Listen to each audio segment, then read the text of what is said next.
My ex-wife called me at 2:14 in the morning from a gas station off Interstate 5, crying so hard I couldn't understand her for the first 10 seconds. Not soft crying. Not the kind people do when they already know someone is coming to save them. I mean the ugly kind. The kind that scrapes the throat raw. The kind that makes every breath sound borrowed. I was standing barefoot in my kitchen on the 32nd floor of a building on First Avenue in downtown Seattle, pouring a glass of water I didn't even want, when my phone lit up with her name for the first time in 92 days. Maya.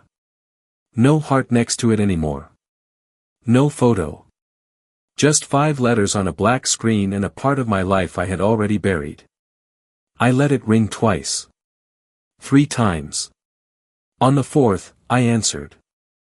I didn't say hello. I didn't say her name. I just put the phone to my ear and listened. There was wind on her end. Cars passing. A buzz from bad fluorescent lights. Then a shaky inhale. And finally. My name. Adrian. Not the way she used to say it when we were married. Not warm. Not playful. Not the low, lazy version she'd use on Sunday mornings when she'd find me in the kitchen making espresso and stealing pages from the business section before she was fully awake. This was different. This was stripped bare. This was a woman standing in the ashes of choices she had once defended like they were sacred. Adrian, please. I think he's gone. I leaned my hip against the marble counter and closed my eyes. The city outside my windows was all reflected light and dark water. Ferries sleeping in the harbor. A few red taillights moving over the viaduct route like embers pushed by wind. And there she was again, 3 months too late and exactly as destroyed as the quiet part of me had always known she would be. If you've ever had somebody walk out of your life like they were doing you a favor, then come back when the world stopped applauding them. You already know this isn't really a story about revenge. It's a story about timing. About silence. About what happens when somebody mistakes your love for weakness and your patience for a lack of options. Because Maya didn't just leave me. She left me for a man she worked with. She emptied our accounts. Took the house. Took the car she liked best. Took the dog. Took half the artwork, all the easy cash, every bottle in the climate cabinet worth more than $300, and the version of our life that looked the most impressive from the street. Then she went online and made it sound like she'd escaped something unbearable. And for about 6 weeks, if you only looked at the surface, it probably seemed like she had won. But that isn't the whole story. It never is. So before I tell you why my ex-wife was crying in a gas station parking lot after midnight, let me tell you how a woman can set fire to a marriage, walk away carrying matches in both hands, and still somehow be shocked when the smoke follows her. My name is Adrian Vale. I'm 42 years old. I own a regulatory risk and compliance firm headquartered on the 27th floor of Columbia Center in Seattle. We advise hospitals, medical device companies, and biotech groups on the kind of problems that cost executives their jobs if they don't see them early enough. Data privacy. Vendor exposure. Internal controls. The boring machinery underneath very expensive disasters. Over the last 11 years, I built that firm from a folding table in a subleased office on Mercer Street into a company with 71 employees, clients in 6 states, and a valuation that made people who once ignored me start calling me disciplined like it had always been a compliment. I don't say that to brag. I say it because men like me are easy to misunderstand from the outside. People see composure and assume detachment. They see money and assume invulnerability.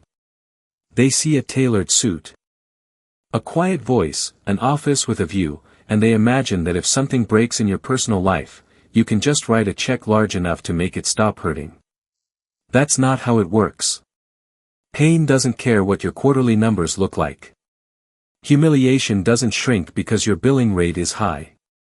When someone you love decides to betray you, they don't stab your net worth. They stab your reality. And if they're smart, or cruel, or just reckless enough, they do it in a way that makes you question whether the person you married ever existed at all. I met Maya Bennett 8 years ago in the lobby bar of the Thompson Hotel on Stewart Street. It was a Thursday in early October. Rain making silver needles against the windows. I had just wrapped a compliance presentation for a healthcare client from Bellevue and stayed downstairs because my CFO wanted one quiet drink before we both went back to our actual lives. Maya was there with 2 women from her office. She worked for a medical software company called Carey's Health, then based in South Lake Union.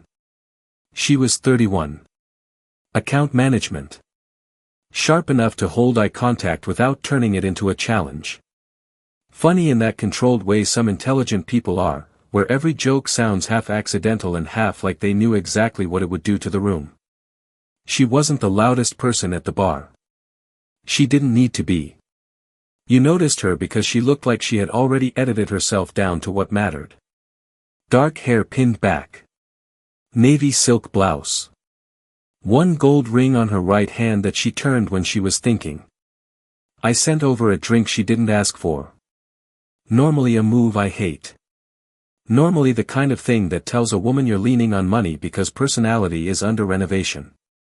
But there was something about the way she looked over when the server pointed to our table. Not flattered. Amused. Like she appreciated confidence as long as it wasn't sloppy. She came over 10 minutes later and said, "If this is a sales tactic, I should tell you I work in software and our budget cycle closes in December." I laughed. I said, "That's disappointing. I had a whole merger proposal prepared." She sat down. We talked for 40 minutes. Then an hour. Then 2.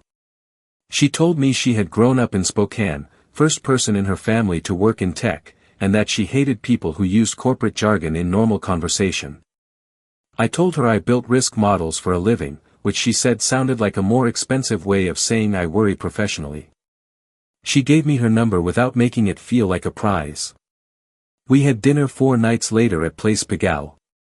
The second date was coffee and a walk through Pike Place in weather so cold the wind felt sharpened.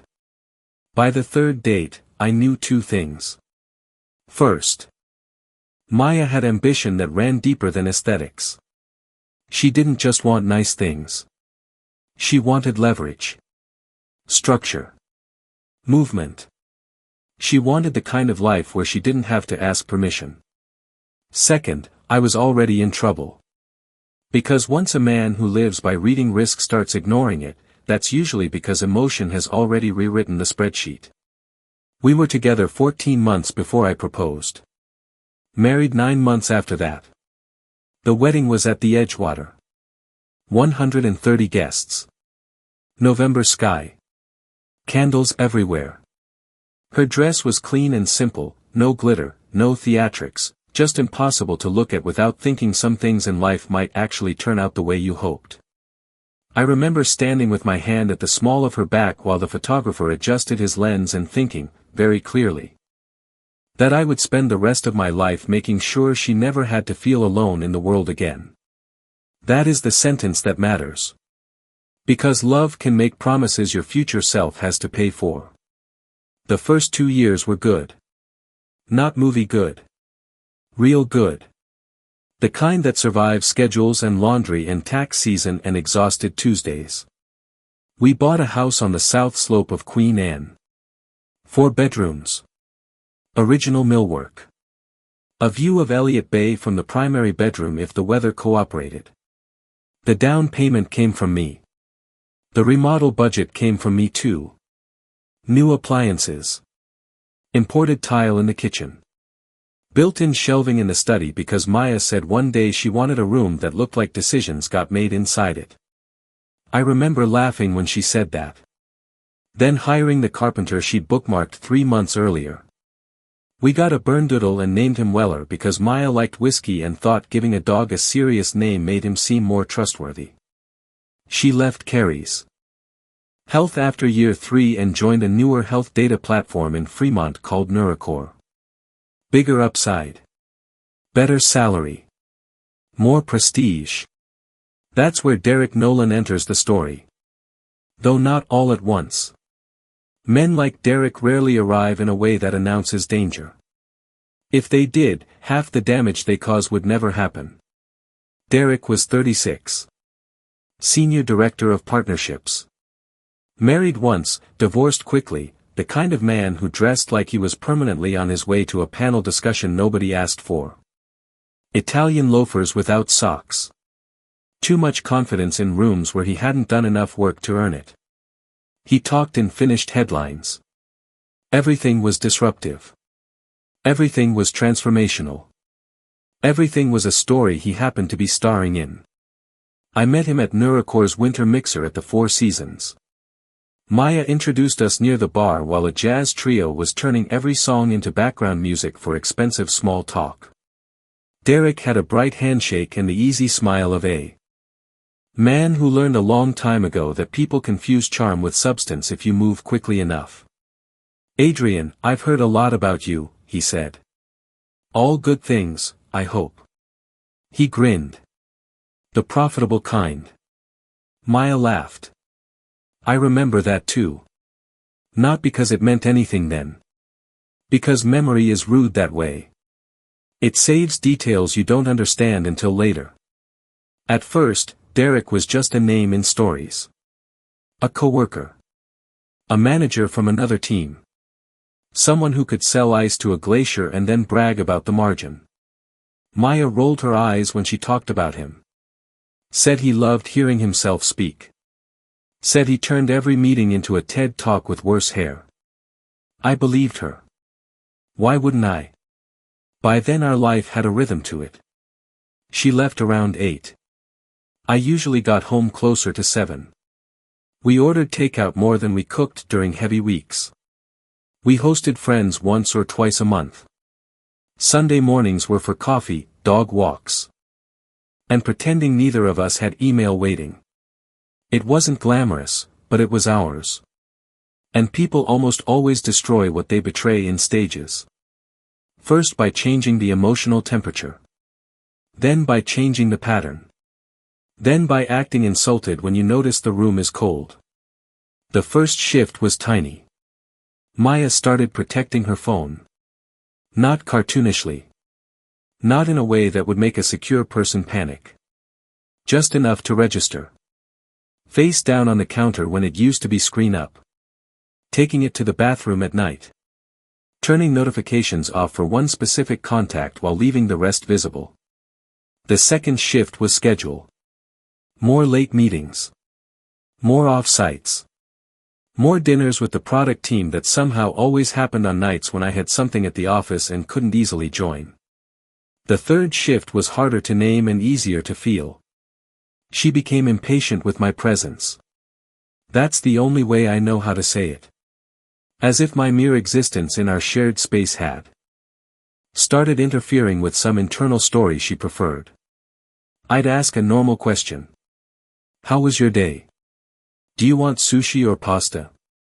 Are we still seeing Colin and Rachel on Saturday? And she'd answer like she was being audited. Short. Efficient. The warmth wasn't gone. But it had become conditional. Something I had to stumble into rather than something freely given. Then came the Lisbon conference. Nuracor sent a team to a digital health summit in Portugal in late spring. Maya almost didn't go. At least that's what she said. Too busy. Too many deadlines. Not worth the travel. Then Derek was added to the delegation and suddenly the conference became strategically essential. Again, I didn't think it that way then. I just registered the enthusiasm. The extra attention to packing. The new black dress she bought and justified as networking appropriate.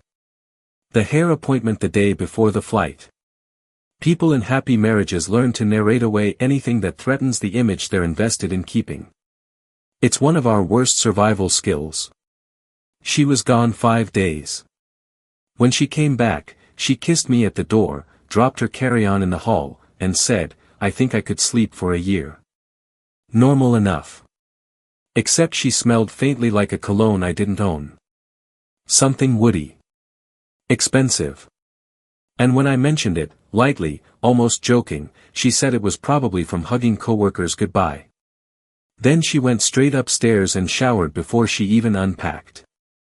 I stood in the foyer with Weller nudging my shin and felt, for the first time, something uncoiling in my chest. Not certainty. Certainty comes later. This was worse. This was the beginning of suspicion. Which is just grief waiting for proof. I didn't confront her. I didn't check her phone while she slept. I didn't ask friends if they'd noticed anything. What I did was something quieter. I paid attention. Because when you work in risk long enough, you learn that most major failures don't begin with catastrophe. They begin with anomalies. Tiny departures from established behavior. Signals buried in ordinary noise. And Maya, whether she realized it or not, had started generating signals everywhere. If you're enjoying the story so far, take a second to subscribe and let me know in the comments whether you think a person always knows deep down when they're being betrayed, or whether some lies only become visible after they finish costing you. Because at that point, I still hadn't seen the bill. Not really. That came later. And when it came all at once. The summer before Maya left me was the busiest quarter in the history of my company. We were finalizing a merger with a smaller compliance analytics firm in Portland. Good acquisition. Messy execution. The kind of deal that creates long days, late dinners, and enough legal paperwork to make time feel theoretical. For 6 weeks, I was operating almost entirely on adrenaline and calendared precision. Maya knew that. She knew when I had investor calls. Knew when the board packet was due. Knew the Thursday we planned to sign final integration documents because I had joked, twice, that if one more attorney marked up Section 8.3 I might walk into Puget Sound fully dressed. That Thursday was also the day my wife disappeared from our marriage. Not emotionally. That had happened earlier. I mean physically. Administratively. Financially. With the kind of preparation that only looks impulsive if you're the one being blindsided. I got home a little after 8:30 that night. Traffic was ugly coming off I-5. My phone had died halfway through the drive because I'd spent the last hour tethered to an endless call with counsel in Portland. When I pulled into the driveway, the porch light was on but the house felt wrong before I even unlocked the front door. Too still. Too empty. No music. No television. No sound of Weller's nails skittering toward the entrance. Just silence. The kind that arrives after something has already been removed. The foyer smelled faintly like cardboard. The console table by the stairs was bare. The framed photo from our trip to Carmel was gone. So was the ceramic bowl Maya kept her keys in. I set my briefcase down slowly. Then I saw the envelope. White. Legal size. Centered on the kitchen island like a place setting. My name typed across the front. No emotion in the font. No apology in the placement. Just Adrian. Inside were divorce papers. A motion for temporary exclusive occupancy of the home. A notice that funds had been transferred from our joint checking and savings to an account I didn't recognize. And a 3-line handwritten note on cream stationery torn from a pad we bought together in Portland. I can't do this anymore. I'm choosing the life I actually want. Please communicate through my attorney. I read the note twice. Then a third time. Not because it was complicated. Because sometimes your mind stalls in front of simple cruelty. I went upstairs. Her closet was half empty in the surgical way that means this wasn't a fight and it wasn't a panic. It was a plan. The black Rimowa suitcase set was gone. So were the garment bags. The velvet jewelry case from the dresser. The 2 large framed abstracts from the upstairs hallway. The guest room where she had started working from home twice a week was stripped of the monitor, printer, and side chair she'd insisted we order from Design Within Reach because it made the room feel like a real office. Weller's bed was gone from the laundry room. His leash too. In the primary bathroom. Even her skin care had been cleared out with the efficiency of a woman who had either rehearsed this or been coached by someone who had. I checked the safe in the study. Empty where the emergency cash envelope had been. My Patek was still there. The cufflinks from my father were still there. But the envelope with $40,000 in reserve cash, the one we kept because Maya didn't trust banking systems as much as she trusted tangible contingency, was gone. I stood in that room for a long time with my hand still on the safe door. Then I opened my banking app. Joint checking down to $612. Joint savings drained. A home equity draw of $48,000 authorized that afternoon. 2 wire transfers just under the threshold amount that would trigger immediate fraud review. 1 to a new account at a credit union in Bellevue. 1 cashier's check issued at a branch in Fremont. That part mattered. The amounts. The timing. The method. Because people who act out of emotional explosion don't structure theft in neat compliance-friendly increments. People who act strategically do that. I called her. Straight to voicemail. I called again. Nothing. I called our dog Walker to ask if she'd had Weller that day. She hadn't. I called Maya's best friend, Tessa. No answer. Then my phone buzzed with a message from a number I didn't know. This is Karen Fields from Fields Hoffman Family Law. My client has requested that all communication go through counsel effective immediately. She asks that you respect her space and refrain from contact outside urgent logistical matters. Respect her space. In the house I paid for. With money she had just moved. Using access I gave her because I thought marriage meant shared safety. I set the phone down and laughed once. Not because anything was funny. Because laughter is what sometimes happens when rage and disbelief hit the same nerve at the same time. Then I did the only thing in that moment that felt like control. I opened my laptop and started documenting everything. Time of arrival. Contents of the envelope. Balances on each account. Items visibly removed from the house. Photos of empty rooms. Screenshots of transfers. A copy of the occupancy. Motion. And at 9:17 p.m., while standing in my own kitchen in a suit that suddenly felt like a costume from a life already being rewritten, I called my attorney. Her name is Elise Rowan. 52. Merciless in court. Calm in a crisis. The kind of person who never raises her voice because she already knows where the weak point in your argument is and doesn't need theatrics to reach it. She picked up on the second ring. Adrian. I heard paper rustling on her end, then silence when she recognized something in my breathing. What's happened? My wife served me divorce papers and emptied the accounts. Another pause. A different kind than the ones Maya used to give me. This one meant calculation. Are you safe? Yes. Is she alleging violence or coercion? No. Just exclusive occupancy. Good, Elise said. Photograph everything. Do not respond emotionally. Forward me every document you have in the next 10 minutes and don't leave the house unless a court order compels it. That last sentence grounded me. Don't leave the house unless a court order compels it. Because here's what Maya didn't know. Or maybe what Derek and whichever divorce strategist had helped script her exit didn't understand. I am many things. Heartbroken. Humiliated. Angry enough to taste metal. But I am not careless under pressure.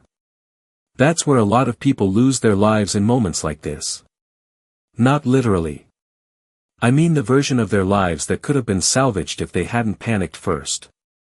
They scream. They send reckless texts. They pound on doors. They create the very evidence the other side was hoping to collect. I didn't do any of that. I sent Elise the documents. Then I sat alone in the kitchen until midnight listening to the hum of a refrigerator I had chosen because Maya said the old one sounded tired. At 12:11 a.m. my email pinged. An auto-forward rule from Maya's old shared planning account had kicked over one message she'd forgotten to sever from our smart home system. Subject line, lease approved. Attachment, Harbor 11 penthouse application. Applicant 1, Maya Bennett. Applicant 2, Derek Nolan. Move-in date, next Monday. There are discoveries that hurt. And then there are discoveries that clarify. That email was both. Because until then, there had still been a sliver of uncertainty in me. Some foolish last residue of loyalty that wanted the story to be something smaller. A breakdown. A manipulation. A bad influence. A temporary madness. But a lease application is not a mood. A penthouse application signed by your wife and the man she told you was just a coworker is architecture. It means timelines. Bank statements. Conversations. Tours. Measurements of closet space.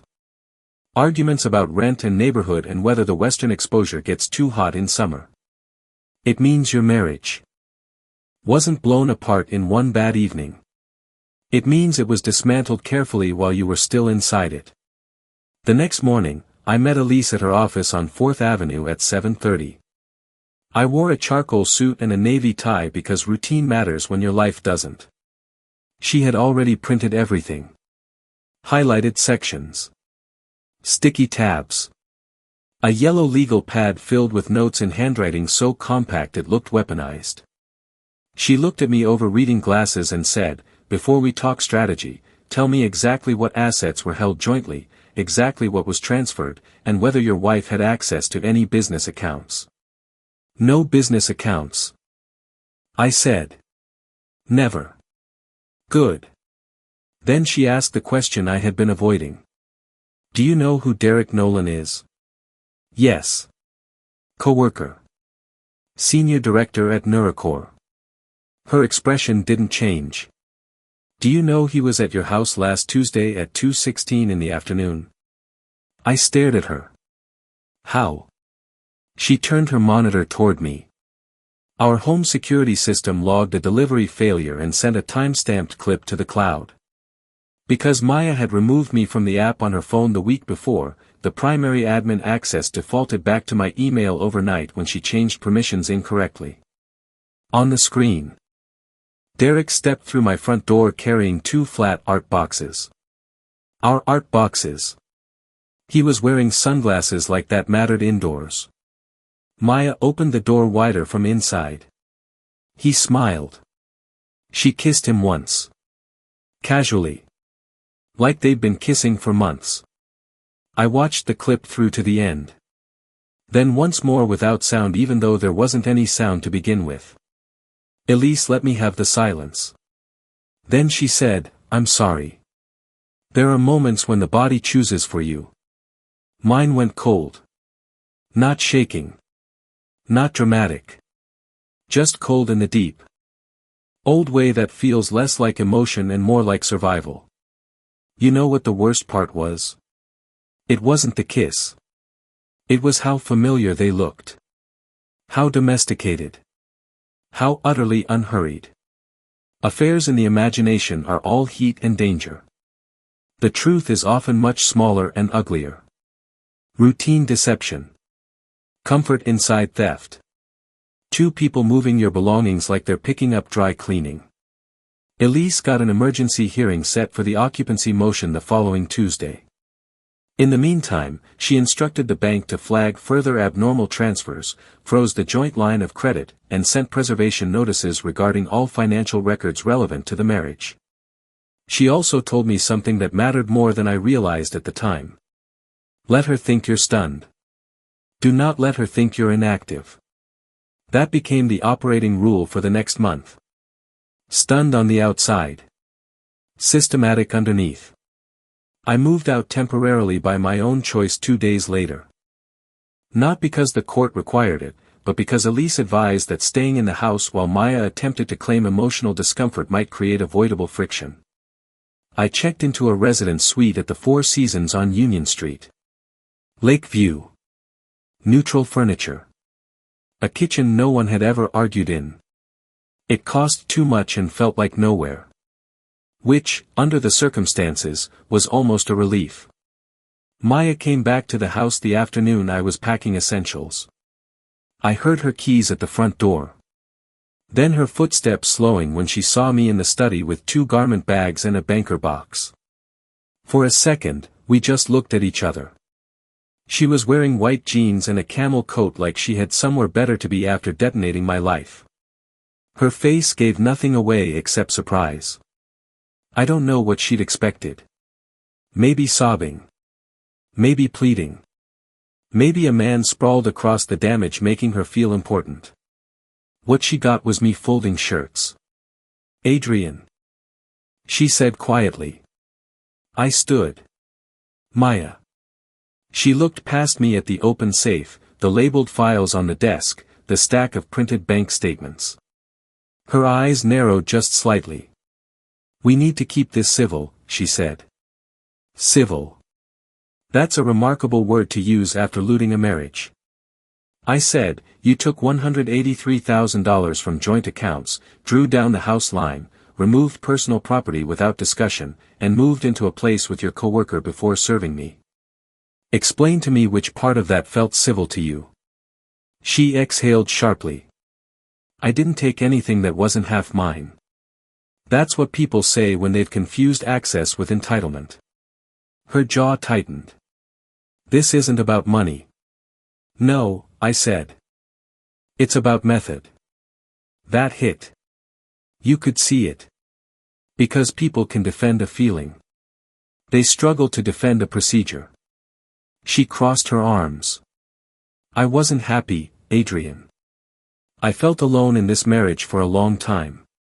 There it was. The rewrite. The moral language people drape over ugly behavior so they don't have to look directly at what they did. I wanted to ask her when exactly she had felt most alone. While I was paying the mortgage. While I was taking red ice to clients so we could spend Christmas in Whistler. While I was leaving early to take Weller to the vet because her calendar was packed. While I sat in hospital waiting rooms with her mother after knee surgery. While I booked the anniversary weekend at Post Ranch because she said lately life felt too transactional. But I didn't ask any of that. Because explanations offered after betrayal are rarely designed to reveal truth. They're designed to reduce guilt. So I just said. You should talk to your attorney. Then I picked up the banker box and walked past her. At the door, she said, Derek isn't the reason. I turned back. Really? She held my gaze. This was over before him. I nodded once. Then why the penthouse lease? For the first time since she entered the room, Maya had no answer ready. That told me everything I needed. What followed over the next 3 weeks would have looked quiet from the outside. Which is one reason people misread calm men. They think silence means surrender because they don't understand how much can happen in a closed room with the right documents on the table. Elisa's forensic accountant traced the transfers. The cashier's check had funded first and last month's rent on Harbor 11. The Bellevue Credit Union account had been opened 11 days before service using Maya's private email and a mailing address that belonged to Derek's condo in Belltown. The home equity draw had been authorized through a digital portal from an IP address registered to Nuracor's corporate network. That detail mattered too. Because it meant part of the plan had been executed from inside the company where Maya and Derek worked together. And when professional misconduct touches personal litigation, the map starts getting much more interesting. By then I wasn't trying to win an argument. I was trying to understand the system that had been built around me without my consent. And once I understood it, I intended to make every legal piece of it visible. The hearing on temporary occupancy lasted 19 minutes. 19 minutes to dismantle a strategy Maya and her attorney had probably spent days polishing. Karen Fields argued that Maya needed stability, that the home had been emotionally difficult, that the separation was still fresh, and that because Weller was with her, disrupting the current arrangement would create unnecessary stress. Elise stood, adjusted a single page, and walked the judge through the financial transfers in chronological order. Joint funds removed without notice. Home equity accessed on the same day as service. Alternative housing secured in advance with a third party. No allegations of abuse. No allegation of financial dependence on Maya's part. No evidence that I had abandoned the home. Just a spouse attempting to convert unilateral action into court-sanctioned advantage. The motion was denied. Not with fireworks. Judges rarely perform for the audience. Just a flat decision and a warning that marital property could not be dissipated pending further orders. Maya didn't look at me on the way out.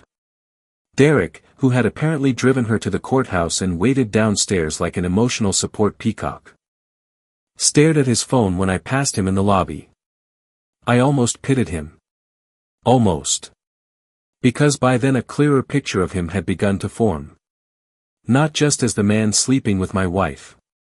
As the kind of man who mistakes proximity to somebody else's life for the ability to build one of his own. Over the next month, discoveries started surfacing details neither of them had planned for me to see. Hotel receipts from Lisbon that showed one adjoining suite was cancelled at the last minute and replaced with a single upgraded king room charged between two corporate cards.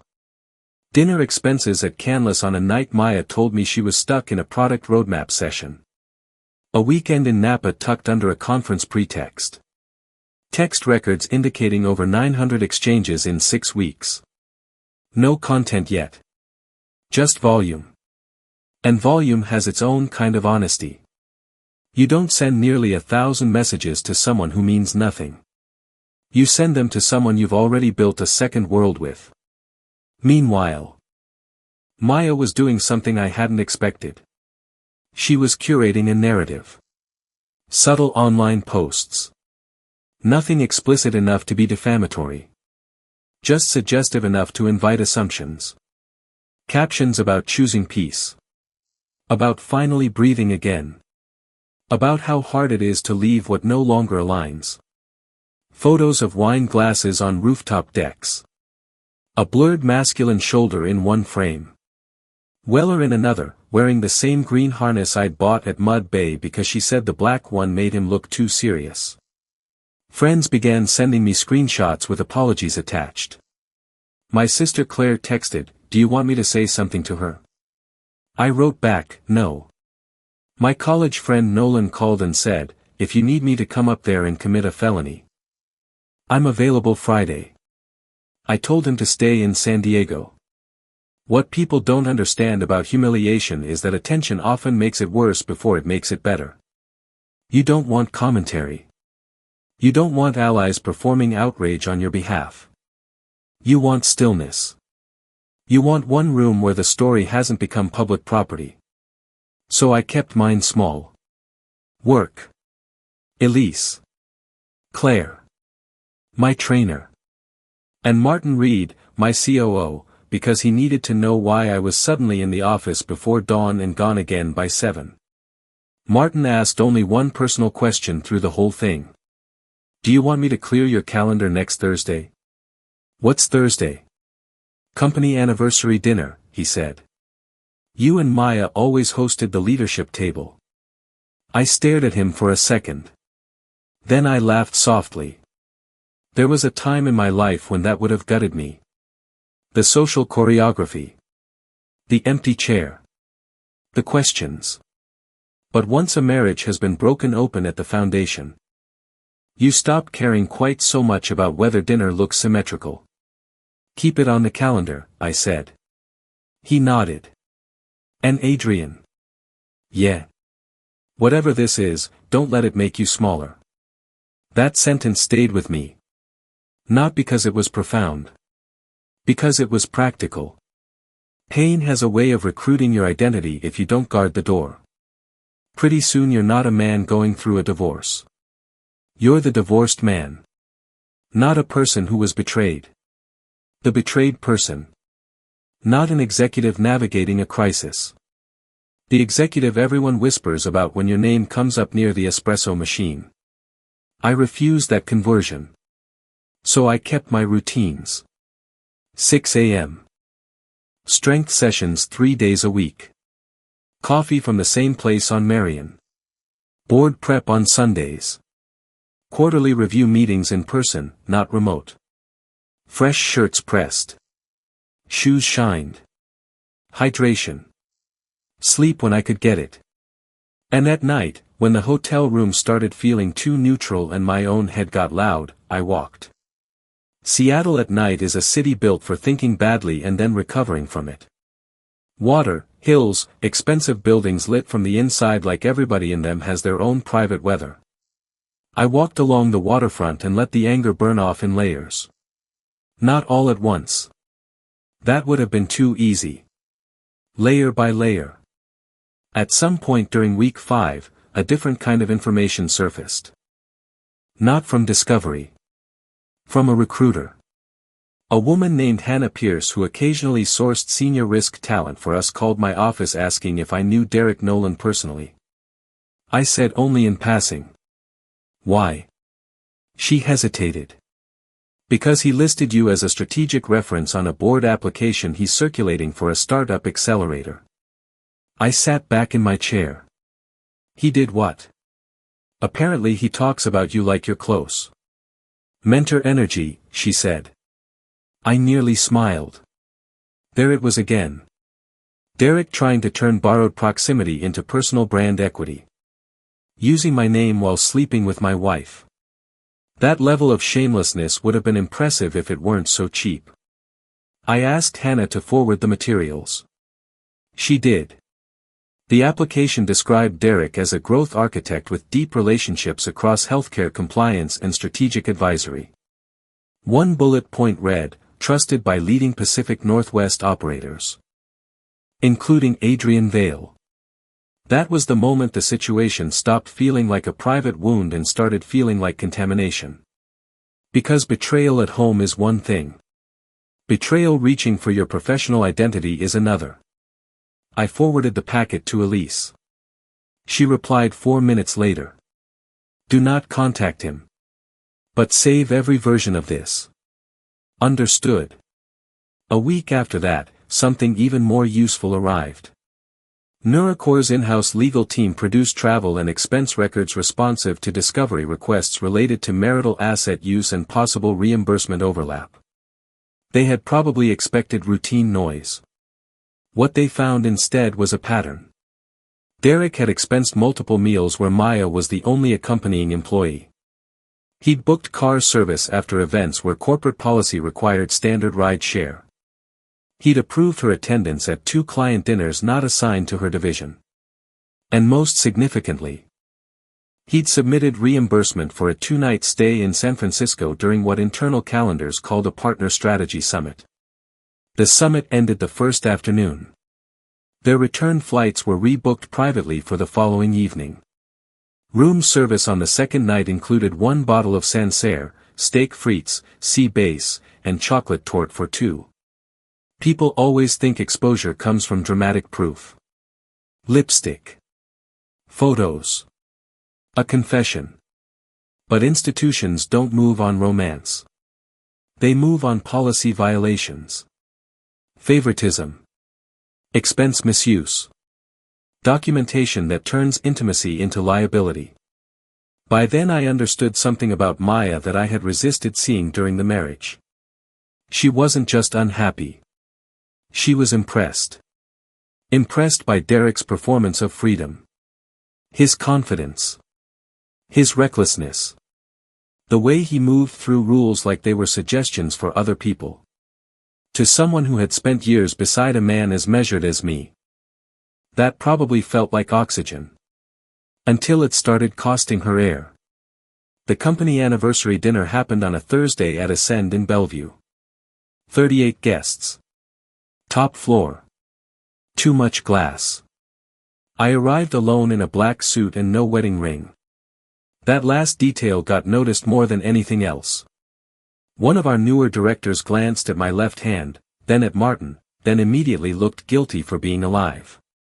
I almost liked her for it. When you lead people, they're always watching how you carry damage. Not because they enjoy it. Because your composure teaches them whether crisis means collapse. So I gave them what they needed. Not artificial cheer. Steadiness. I made the opening remarks. Thanked the leadership team. Talked about growth, integration, discipline, and why the companies that survive are usually not the loudest ones but the ones with the cleanest systems. That line landed harder for me than it did for anyone else in the room. After dessert, Martin came over with 2 bourbons and handed me one. "You did well," he said. "So did the staff." "That's not what I meant." We stood there in silence for a minute. Then he asked, "Do you want the real gossip or the polite version?" "Real." He lowered his voice. "One of our clients' GC plays golf with Nuricor's general counsel. Apparently there's been internal noise over a relationship issue in partnerships." I kept my face still. "Noise how?" "Expense review, favoritism concerns, maybe an HR complaint from someone who felt sidelined. Could be nothing. Could be something." I took a sip of bourbon. "Could be gravity," I said. He looked at me sideways and smiled for the first time in weeks. That night, back at the hotel, Maya texted me for the first time since service. "Can we please keep our friends out of this?" I stared at the message. No greeting. No acknowledgement of what she had done. Just a complaint shaped like a request. I wrote back one line. "I haven't spoken to your friends." She replied almost immediately. "Then why are people asking if Derek and I were involved before we separated?" I typed nothing for a long moment.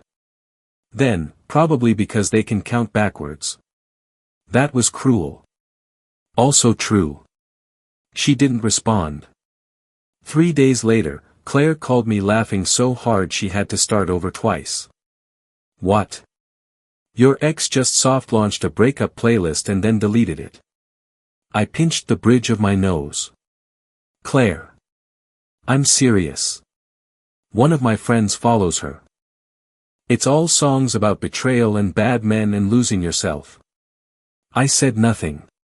Then Claire's voice changed. "Hey. Whatever's happening over there, don't get distracted by the performance. People who are winning don't usually broadcast this much. My sister has always had a gift for reducing chaos to one clean line." She was right. And by then the performance was getting louder. Maya's posts became less polished. More wine glasses. More captions about healing. More borrowed philosophy over rooftop photos. The kind of content people create when the relationship itself isn't sturdy enough to hold all the weight they're forcing onto it. Meanwhile the legal picture kept hardening. The prenup Maya had once signed with almost insulting indifference turned out to matter more than her attorney expected. The house had appreciation sharing provisions, yes, but the underlying trust structure, premarital contribution schedules, and traceable capital improvements heavily favored my side. The investment account she'd hoped to classify as jointly accumulated value was mostly tied to a pre-existing holding company. And the cash she had removed from the joint accounts wasn't invisible money. It was traceable. Documented. Offsettable. Temporary control is not the same thing as permanent gain. I suspect that was the first major crack in the version of reality Derek and Maya had sold each other. Because affairs thrive on fantasy. Fantasy hates accounting. By the middle of the second month, the divorce had split into 2 tracks. The legal one. And the emotional one. The legal one was slow, technical, expensive, and increasingly bad for Maya. The emotional one was faster. And far uglier. She started calling about Weller. Not often. Just enough to create a thread. "Could you take him Thursday? I have a late meeting. Can you cover the vet bill? They still have your card on file. He seems anxious at the apartment." Do you think he misses the yard? I answered only what required an answer. Yes, I can take him Thursday. No, send the bill through council. Animals don't miss betrayal, but they do miss routine. That last one I didn't send. I only thought it. The first time I saw Harbor 11 was because I had to pick Weller up there on a Friday evening. 27th floor. Glass rail balcony. Marble lobby trying too hard. The kind of building that markets itself as elevated living to people who still need the brochure to tell them who they are. Derek opened the door. Sockless. Of course. He held Weller's leash in one hand and looked at me with a confidence so manufactured it almost deserved its own lease agreement. Adrian, he said, as if there was a world in which we were two adults managing an awkward transition with shared maturity. I looked past him. Maya was at the kitchen island scrolling her phone. Not even pretending to want the moment to be less obscene. The apartment was decorated exactly the way people decorate a life they are still auditioning for. Too little personality. Too much staging. A bowl of imported lemons. 3 unread art books laid diagonally on a coffee table. A throw blanket folded with a precision no one has ever naturally used. Weller saw me and lost his mind. Tail slamming the sideboard. Whole body in it. That hit harder than I expected. Because dogs don't do narrative. They don't revise history. They just go where safety felt real. Derek handed me the leash. We appreciate your flexibility, he said. We. That word told me more about him than anything else. A man willing to say we while standing in the middle of another man's imploded marriage is either profoundly stupid or profoundly entitled. Sometimes both. I clipped the leash on and said. Don't use my name in professional circles again. His smile flickered. Excuse me? You heard me. I turned and left before he could manufacture a response. In the elevator, Weller pressed against my leg and I stared at my reflection in the mirrored wall. I looked composed. That was the unsettling part.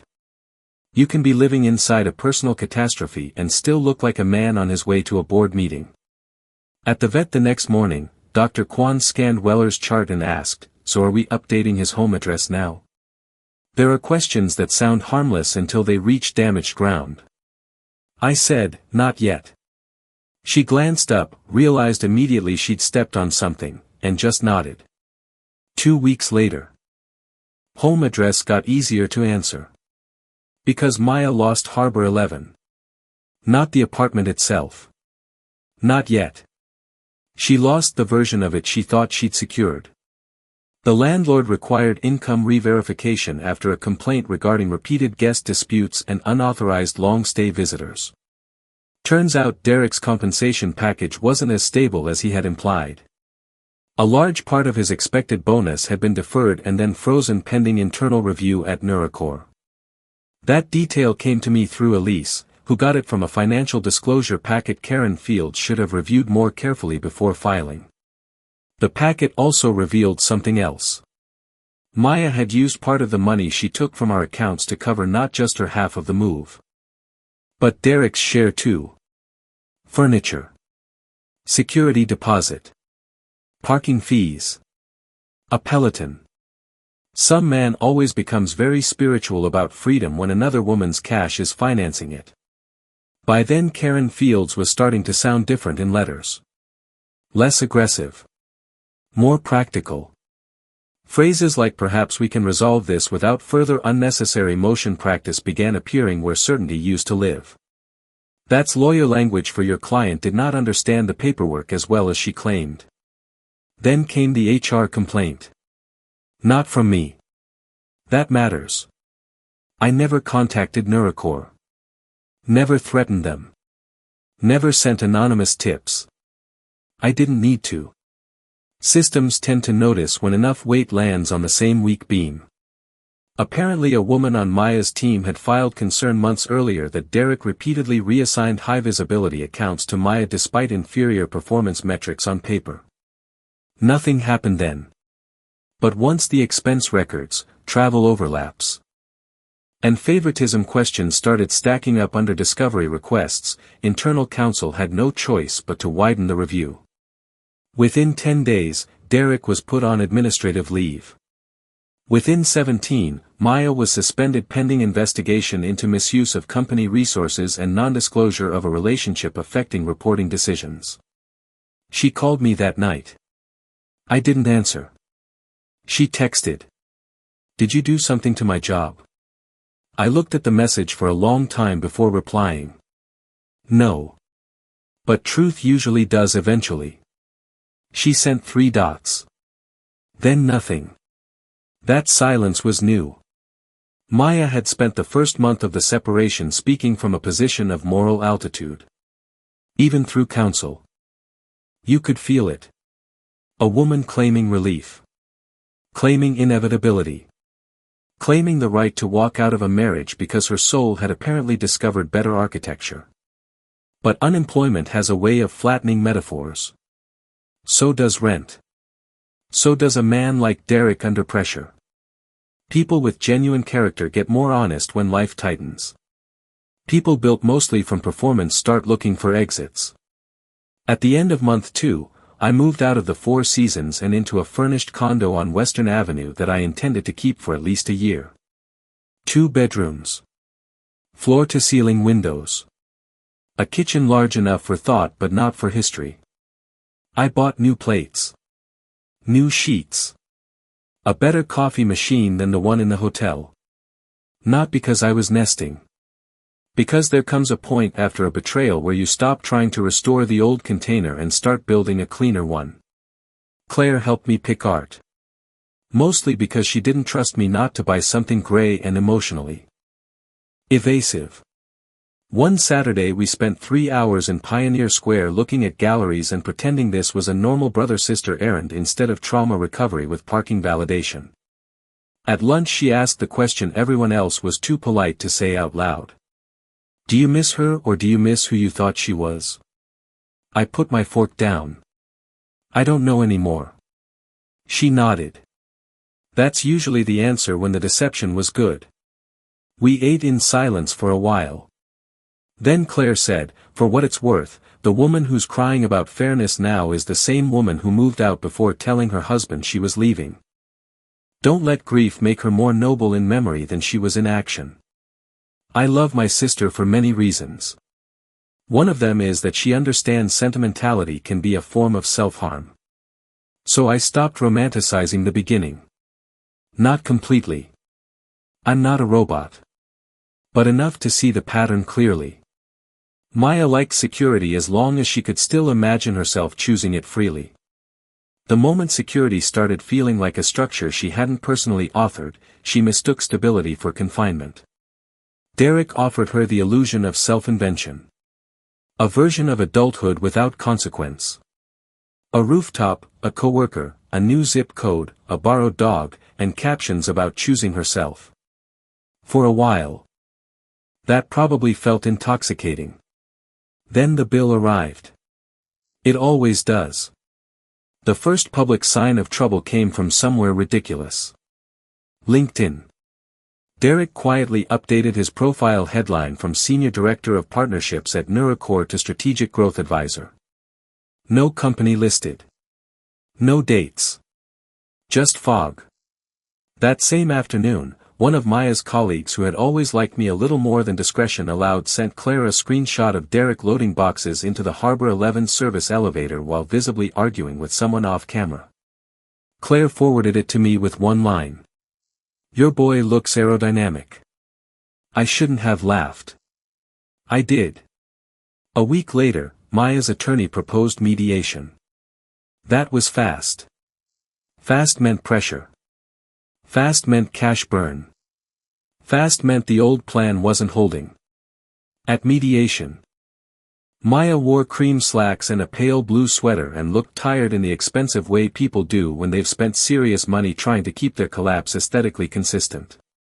She avoided my eyes through the opening session.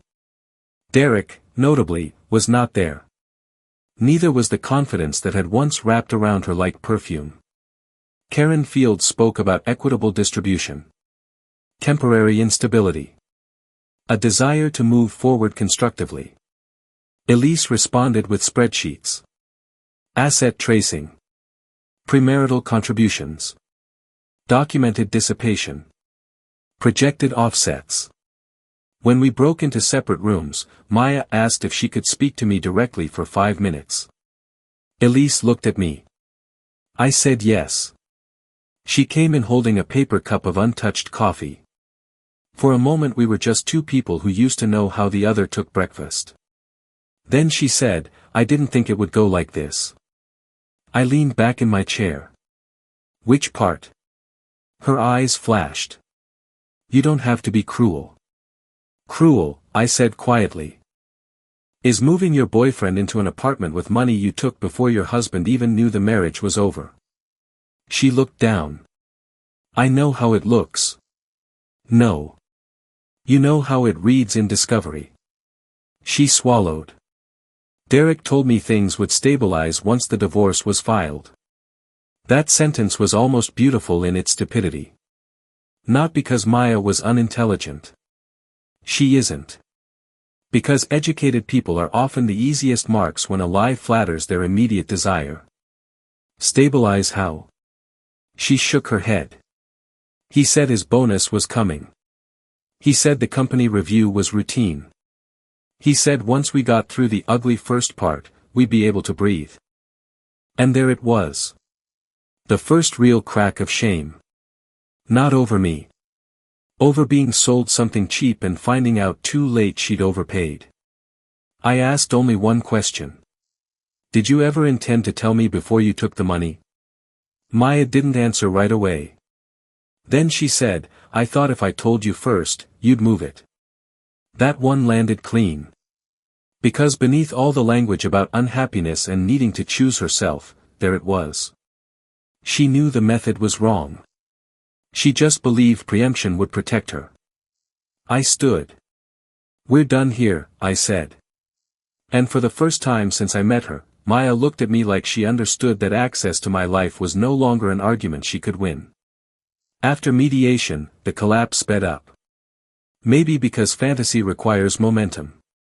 Once it slows down enough for inspection, the hidden wiring starts showing. Derek wasn't fired in some dramatic public scene. No security escort. No shattered glass. Just an internal separation package negotiated under confidential terms and an immediate disappearance from every company page by noon on a Wednesday. Maya lasted 12 more days. Her official exit language mentioned restructuring. No one believed it. Especially not in Seattle tech, where people can smell a cleaned-up scandal through 3 layers of HR-approved wording. By then Harbor 11 had become less penthouse sanctuary and more holding cell with expensive countertops. The rent was high. Derek's income was unstable. Maya's severance was smaller than she expected because she had forfeited performance incentives under misconduct provisions. And the money she took from me wasn't really hers to burn the way she imagined. Every dollar spent deepened the hole in the settlement picture. The first time I heard she'd started selling things was from the woman who ran the vintage design account Claire follows. A pair of brass sconces from Harbor 11 listed online. A barely used Eames lounge chair. A set of stemware Maya once insisted we buy in Napa because proper glass makes even water feel intentional. Claire sent screenshots with no commentary this time. She didn't need any. Objects leaving a home tell their own story. Then Weller came back to me for good. Not through a courtroom. Through logistics. Maya texted one Friday afternoon. Can you keep him this weekend? I have to handle some things. I wrote back, sure. By Sunday, she hadn't asked for him. By Tuesday, Elise had an email from Karen Field saying Maya agreed primary care of the dog should remain with me pending final terms. That was how a marriage ended for us, in part. Not with vows breaking. With a dog bowl moved to a different kitchen and no one arguing hard enough to move it back. Weller adjusted quickly. I wish people did. He claimed the corner near the window in my new condo. Resumed his old habit of following me from room to room like risk assessment required visual contact, and within a week had stopped standing by the door at night waiting for a person who had chosen elsewhere. There's a lesson in that. Loyalty shouldn't be a life sentence. At the office, things were improving. The Portland integration finally closed cleanly. A hospital system out of Denver extended our engagement another 18 months. I spent 2 days in Boston pitching a national expansion partner and realized, on the flight back, that I had gone almost 7 hours without thinking about Maya at all. That scared me for a second. Not because forgetting is cruel. Because it felt like evidence that all-consuming pain can, under the right conditions, become background noise. Then I understood that wasn't erasure. It was healing. Some wounds stop being your main subject before they stop being true. Around that time, Nolan called me again. The friend from San Diego who had previously offered felony support. I told him the broad strokes. Job losses. Mediation. The dog returning. He whistled low. So she really blew up the whole thing for a guy with loafers and unstable income. That is a brutal summary, I said. And accurate, he replied. Then his tone changed. Listen, man. Don't make the mistake of thinking this happened because you were lacking in some way. People don't usually cheat up or down. They cheat sideways into fantasy. I wrote that down after we hung up. Not because I needed a quote for wisdom's sake. Because sometimes the simplest line is the one that keeps you from rebuilding your self-respect around the wrong theory. People cheat sideways into fantasy. Exactly. By month 3, Maya was no longer posting much. When she did, it was vague. A sunset. A book with a highlighted line about rebirth. Coffee in disposable cups instead of rooftop wine in cut crystal. The visual language of her life had downgraded, and social media is merciless about class signals when you've trained your audience to expect aspiration. Karen Fields proposed final settlement numbers that were far more realistic than anything Maya had floated early on. Not generous to me. Not punitive to her. Just grounded. The house would be sold. My premarital and trust contributions would be returned first under agreement. Remaining appreciation would be split under the formula we had already signed years ago when love still made legal documents feel unnecessary. The misappropriated joint funds would be reconciled against Maya's share. Vehicles individually titled would stay with their titled owners. Which meant the black Range Rover Maya had taken because it photographed better was coming back or being bought out at market value she could no longer comfortably cover. When Elise read through the proposal, she looked almost bored. That's how you know your side is in a strong position. Lawyers don't gloat when they're winning. They become efficient. The actual moment I knew Derek was gone came from an unexpected source. The concierge at my old Four Seasons residence recognized me in the lobby one afternoon when I stopped in for a meeting and said, "Sir, I hope you don't mind me mentioning this, but a woman who said she knew you asked last week whether you still kept a long-stay suite with us." She seemed upset. I felt my spine straighten. Did she say her name? He hesitated. Maya. And was she alone? No, sir. That was all he said. He didn't need to say more. Because a woman in control of her romantic reinvention doesn't ask hotel staff whether her ex still keeps rooms available. A woman trying to figure out where she might land does that. 2 nights later, just after 10, Maya called. I let it go to voicemail. She called again. Then texted. Please. It's about the car. I answered on the 3rd try. What? That one word came out flatter than I intended. Her voice was thin. They towed it. Who is they? The parking garage. There's some issue with registration and insurance and Derek said he thought it was handled but apparently it wasn't and now they won't release it. I closed my eyes. The Range Rover was titled to a holding company connected to one of my properties and insured under a fleet policy she had no authority to alter. Elise had already warned Karen that unauthorized possession could not continue indefinitely. "Tell your attorney to speak to mine," I said. "Adrian, please.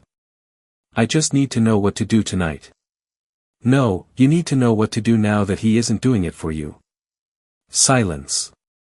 Then, quietly, "That's not fair." I nearly laughed. Fair. Another word people love when their shortcuts expire. I repeated myself. "Have your attorney contact mine." Then I hung up. After that, the calls stopped for 12 days. In those 12 days, 3 useful things happened. First, Derek's board application disappeared from every site where Hannah had seen it. Second, Harbor 11 filed a notice regarding delinquent rent, which surfaced because part of Maya's disclosure package still carried the address and Karen failed to fully redact an attachment. Third, Claire's friend saw Derek at a bar in Capitol Hill with a woman who was very much not Maya. When Claire told me, she sounded almost apologetic. Like infidelity happening inside infidelity was somehow too on the nose even for this story. I said only, "Of course." Because of course. Men who help someone cheat rarely experience that as a moral rock bottom. They experience it as a dating style. Still, I didn't expect the final break to come as fast as it did. It happened on a Monday. Rainy, cold, one of those Pacific Northwest nights that makes every parking lot look lonelier than it is. I had worked late, taken Weller out, showered, and just poured a glass of water in my kitchen when my phone lit up at 2:14 a.m. Maya. That's where this story began. What I didn't know then, but learned over the next 20 minutes, was that Derek had left Harbor 11 that night after an argument about money. Not just money. The kind of money argument that exposes identity. Who paid what? Who promised what? Who thought a severance package was larger than it turned out to be? Who had sold which furniture without telling the other? Who had been texting somebody else? Who was carrying the lease? Who still had access to which card? Apparently Maya found a thread on Derek's phone with another woman around 11:40 that night. Apparently Derek responded by saying something remarkably close to the truth. That this was all too much. That Maya was constantly panicked. That he didn't sign up to spend every day talking about lawyers and missing money and consequences. Which is rich, considering he absolutely signed up for the exact set of behaviors that produced those consequences. He left. Took 2 duffel bags, his laptop, and whatever remained of his certainty. Maya followed him to the garage. They fought. Security got involved. At some point, according to her, he told her she had ruined both their lives and then drove off in a rental sedan that probably smelled like stale cologne and bad judgment. By 1:30, she was alone. No car. Limited cash. Phone battery low. Half locked out of the apartment because Derek had apparently deactivated the shared access app connected to the unit's smart system, and building management wouldn't override it until the morning without the primary leaseholder present. Guess whose name had ended up as primary? Not hers. She took a ride share south with the last active card she could get to work, got dropped at a gas station near Federal Way after the payment failed on a second stop, and then, with nowhere else left in the story that still felt familiar, she called me. The husband she had left. The man she said had made her feel trapped. The one she robbed before starting over. When the fantasy finally ran out of road, it was my number her hands remembered.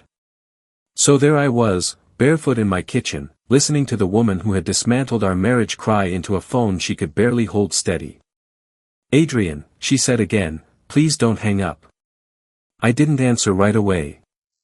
Sometimes silence is the only honest thing left in a conversation. When I finally spoke, my voice sounded calm enough to belong to someone else.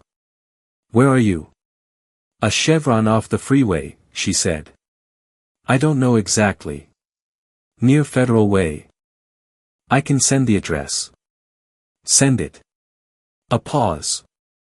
Then, are you coming? No. The sound she made after that wasn't quite a sob. It was closer to disbelief. Like she still had one last version of me in her mind and couldn't understand why it wasn't stepping forward on cue. Adrian, I don't have anybody else right now. I leaned against the counter and looked at my reflection in the dark glass over the city. Everybody thinks the hardest part of betrayal is the moment you find out. Sometimes it isn't. Sometimes the hardest part is later, when the person who hurt you returns in pieces and every decent impulse in you has to decide whether compassion is still kindness or just self-abandonment in a cleaner outfit. I believed Maya was scared. I believed she was cold. I believed the night had finally become larger than the story she'd been telling herself. But belief does not automatically create obligation. And that's where people get trapped. They confuse understanding with responsibility. I said. Call your sister. She can't help me. Why not? She's in Boise. And she told me not to move in with him in the first place. There it was. The tiny shard of truth people reveal when exhaustion finally cracks their performance. I said, then call Tessa. She didn't answer. Call Karen Fields. It's 2 a.m. I took a slow breath. Maya, you had a lawyer when you emptied our accounts. You had a plan when you moved into an apartment with Derek. You had language for every choice you made when it benefited you. Use some of that same resourcefulness now. Her crying quieted into breathing. Then she said something so small I almost missed it. I'm scared. I know. That was the first kind thing I had said to her in weeks. Maybe the first truly kind thing since the marriage ended. Not because it offered rescue. Because it offered recognition without surrender. She inhaled sharply, like my acknowledging her fear made it real in a way the dark parking lot hadn't yet. Derek left, she said. He packed his things and said this was all too much and that I was making everything impossible. I let the irony sit between us untouched. Then she kept going, faster now, like she needed to unload the whole collapse before courage returned.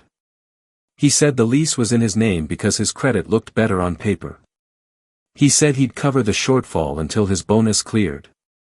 He said he was talking to recruiters. He said the HR thing would blow over. And then tonight I saw messages on his phone with someone else, and when I asked him about it he said I was crazy and dramatic and that ever since I left you all I do is panic about money. She stopped to breathe. Then, very quietly. I don't know what to do. The old me would have driven down there. Not because it was wise. Because for years I had trained myself to respond to her distress faster than my own. That is what devotion can become if you leave it unattended long enough. A reflex that confuses service with love.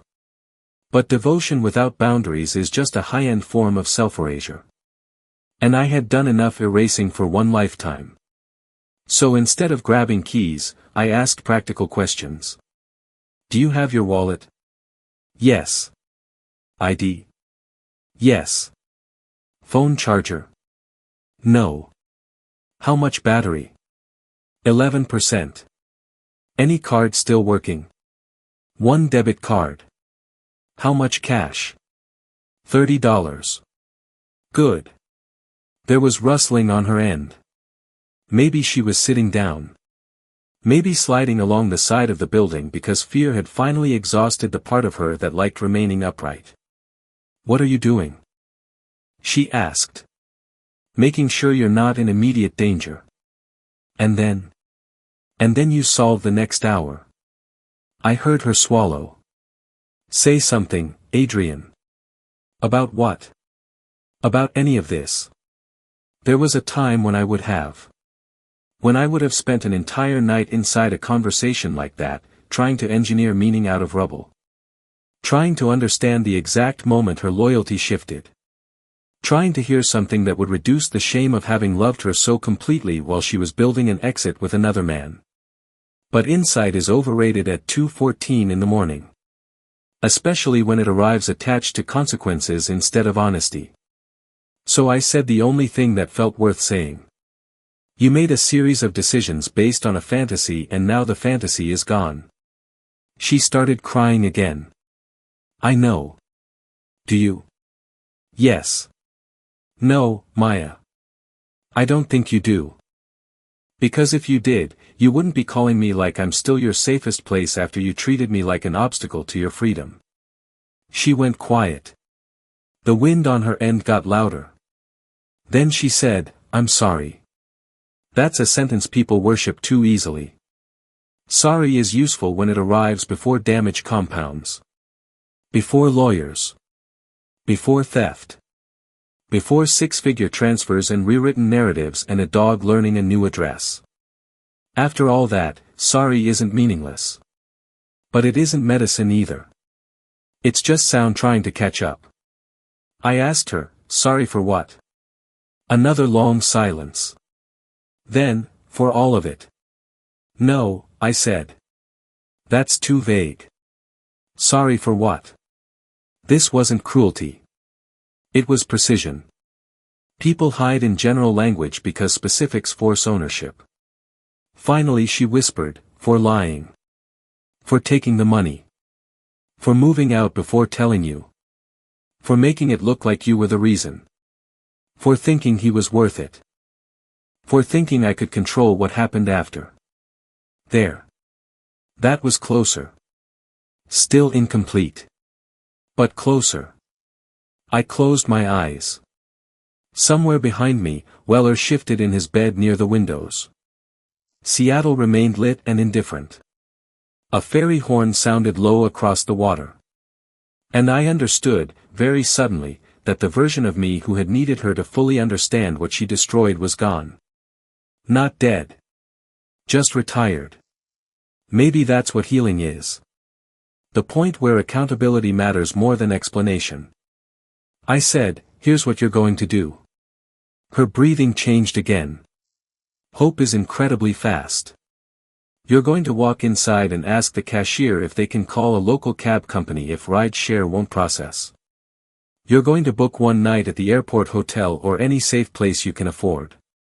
If your card doesn't clear, you call your sister and wake her up. At 8 a.m., you contact your attorney. Then you contact building management.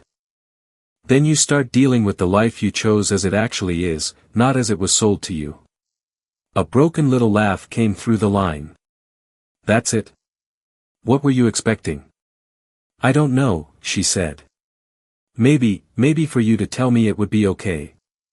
I looked out over the black water and all those expensive apartments full of strangers and thought about the last 8 years of my life. The hotel bar where I met her.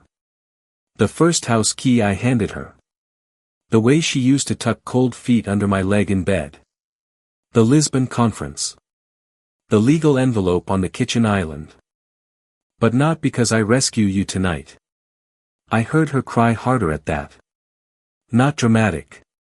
Not manipulative. Just the sound a person makes when reality finally stops negotiating. Do you hate me? I thought about it. Honest question. Honest answer. No, I said. I don't hate you. There was relief in the silence that followed. Then I finished. But I don't trust you. And I don't belong to this version of your life anymore. She didn't speak. I think she already knew that was the real sentence. Not the refusal to drive down there. Not the instructions. That. I don't belong to this version of your life anymore. Eventually she said, I understand. I wasn't sure she did. Understanding usually takes longer than one cold night and one collapsing romance. But maybe pain had finally opened a door that pride kept locked. Before we hung up, she asked one last question.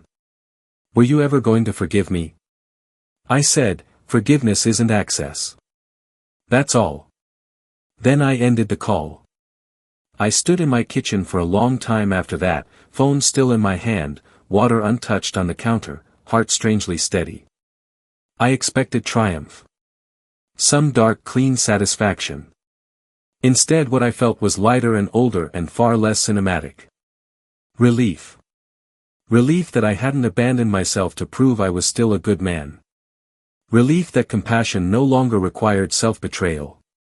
Relief that the test, when it finally arrived, had found me different than I used to be. The next morning, Elise had 3 voicemails from Karen Fields by 8:23. There had been an incident. Temporary access issues at Harbor 11. A need to accelerate final settlement. A request regarding certain personal property. A question about whether the Range Rover matter could be resolved without further penalties. In other words, the emergency had become administrative. That's what happens to drama when it hits daylight. It turns into paperwork. Elise called me after listening to them. I assume this is connected to whatever happened overnight. I told her the basics. She made one dry sound that might have been a laugh if she ever allowed herself the luxury. Do you want to move aggressively? No, I said. I want to move cleanly. Good answer. By the end of that week, settlement was finished. Not because I gave Maya grace she hadn't earned. Because the leverage she thought she had was gone. The house went on the market in early spring and sold above asking to a surgeon relocating from San Francisco. My contributions came out first. The remaining split was fair by contract and far smaller on Maya's side once the dissipated funds, unauthorized draw, and property offsets were reconciled. She returned the last pieces of artwork through a courier. The wine cabinet inventory was settled in cash. The Range Rover never went back to her. Weller stayed with me. And just like that, the life I thought I'd lose turned out to be mostly intact once the noise was stripped away. 3 months later, I ran into Maya once more. Mid-afternoon. Outside a coffee shop on Westlake. She looked thinner. Not glamorous thinner. Just worn. The kind that comes from sleeping badly in a life you can no longer narrate beautifully. Her hair was pulled back. No makeup except concealer she hadn't blended well under one eye. She was carrying 2 cardboard file boxes to a car that was decidedly not luxury and very clearly borrowed. She saw me. Stopped. Adrian. Maya. For a second, we stood there with the entire history of us folded small between strangers walking past with lattes. How's Weller? She asked. Good. He likes the new place. She nodded. I heard that your company expanded. Boston partnership, she said. Congratulations. Thanks. Another pause. Then she said, I meant what I said that night. About being sorry. I believe you, I said. And I did. Not because apology rebuilds what betrayal broke. Because sometimes people are sincere only after consequence burns the performance out of them. She looked at the ground. I was stupid. You were arrogant, I said gently. Stupid implies you didn't know there'd be consequences. You just thought you'd be the exception. She gave a small, pained smile. That's fair. No, I said. It's accurate. Then something shifted in her face. Not anger. Not desire. Just recognition. Recognition that the man standing in front of her was not waiting for her to return as a lesson completed. That some doors don't slam. They simply stop being doors. Take care of yourself, I said. You too. And that was it. No dramatic reunion. No revenge speech. No last-minute cosmic balancing where she begged to come back and I got to deliver some perfectly sharpened monologue for the ages. Real life usually denies you those theatrics. What it gives instead is smaller and more valuable. Perspective. Pattern recognition. A chance to decide who you're going to be after someone confuses your loyalty with something they can spend. So if you're listening to this because someone left you for the shiny person at work, or because the person you built with suddenly started acting like your stability was a burden, hear me clearly. Do not let their appetite become your self-definition. Do not compete with fantasy. Fantasy doesn't pay rent. Fantasy doesn't survive HR investigations. Fantasy doesn't know what to do at a gas station at 2 in the morning when the man who sold it has already found another audience. What lasts is quieter than that. Character. Discipline.